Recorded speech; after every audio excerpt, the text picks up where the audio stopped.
நிறைய கோயம்புத்தூர்ல குற்றாலமா? எனக்கும் இந்த மாதிரி தான் ஷாக்கா இருந்துச்சு. ஏன்னா எங்க மாமா ரீசெண்டா கோயம்புத்தூர்ல குற்றாலம் இருக்குன்னு சொன்னாரு.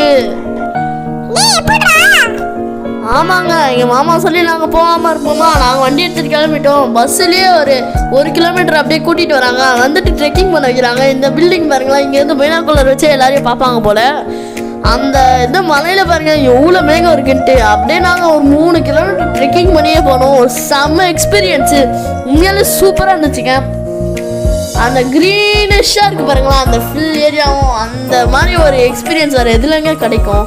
அடுத்து இங்கே ஒரு பிரிட்ஜ் இருந்துச்சு. அந்த பிரிட்ஜில் ஏறி போகணும் பாருங்க. கீழே ஃபுல்லாக தண்ணிலாம் ஓடிட்டு இருந்துச்சு. அடுத்து குளிக்கிற இடம் இருக்குன்னு சொன்னாங்க. சரிண்டு அங்கேயே போனோம். நல்லா சூப்பராகவே இருந்துச்சு. அதெல்லாம் தண்ணி வந்துச்சு. தண்ணி தான் கொஞ்சம் ஜில்லுன்னு இருந்துச்சு. அதான் அந்த மூலிகை தண்ணின்னு சொல்லுவாங்களாம்.